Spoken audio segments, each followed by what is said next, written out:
Hi friends, good morning and welcome back to my channel. আমি শ্রী, আশা করি তোমরা প্রত্যেকেই ভীষণ ভালো আছো এবং সুস্থ আছো। আর এখানে দেখতে পাচ্ছ সকাল হয়ে গেছে আর আমি সকালবেলা একটু ল্যাপটপটা নিয়ে বসেছিলাম, তো একটু কাজ করার ছিল সেই কারণে। তো এনিওয়েজ, এখন দেখতে পাচ্ছ আমি তোমাদেরকে সাথে করে নিয়ে চলে এসেছি কিচেনে। আজকে কিচেনের আপডেটটা তোমাদের সাথে শেয়ার করার জন্য। তো এখানে দেখতে পাচ্ছ আজকে মাছের ঝাল হবে আর ভিন্ডি দিয়ে আলু দিয়ে একটা সবজি বানিয়েছে মা। আর আরও স্পেশাল একটা জিনিস কিন্তু আজকে হবে, সেটা ওয়েট করো, আমি তোমাদের সাথে ডেফিনেটলি শেয়ার করছি। আর এখানে দেখতে পাচ্ছ যে আজকে সকালে ব্রেকফাস্টে আমি যেটা নিচ্ছি সেটা হচ্ছে লুচি আছে আর তার সাথে আছে আলুর তরকারি। সো চলো, ব্রেকফাস্ট তো আমার হয়ে গেছে আর এখন আমি চলে এসেছি তোমাদের সাথে আজকের স্পেশাল মেনুটা শেয়ার করার জন্য। এখানে দেখতে পাচ্ছ যে এখানে কিন্তু কুমড়োকে আমরা নিয়েছি। কুমড়ো নিয়ে এটাকে খুব ভালো করে গ্রেট করে নিয়েছি। আর এই গ্রেট করে রাখা কুমড়োটার সাথে এখানে দেখতে পাচ্ছ পেঁয়াজ কুচি নিয়ে নিচ্ছি, সাথে লঙ্কা কুচি অ্যাড করে দিলাম আমি।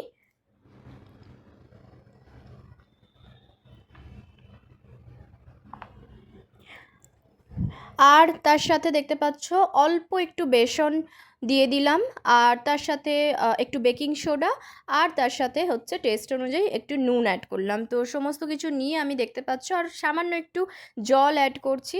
সমস্ত কিছু ইনগ্রেডিয়েন্টসগুলোকে নিয়ে খুব ভালো করে একসাথে এটাকে মেখে নেব।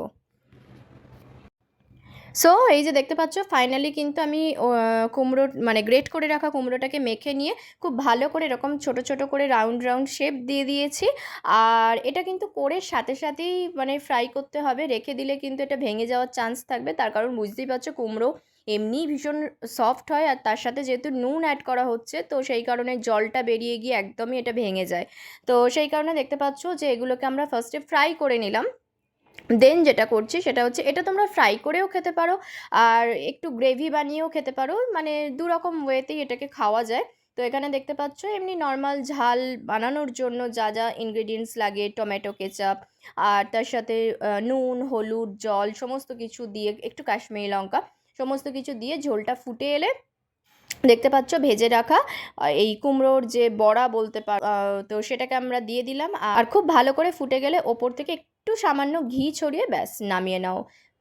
দুপুরের লাঞ্চের থালিটা না আজকে জাস্ট জমে গিয়েছিল, মানে অসাধারণ খেতে হয়েছিল। আমি তো এটাকে কুমড়োর কোপ্তা নাম দিয়েছি, তো তোমরা এটাকে কি নাম দেবে সেটা কিন্তু কমেন্ট সেকশনে কমেন্ট করে জানিও। সো চলো, আজকের ব্লগটা এখানেই এন্ড করছি। আর আজকের ভিডিওটা কেমন লাগলো সেটা কিন্তু ডেফিনেটলি জানিও। সো চলো, আজকের মতো বিদায় নিচ্ছি, দেখা হচ্ছে নেক্সট ভীষণ সুন্দর একটা ইন্টারেস্টিং ব্লগের সাথে।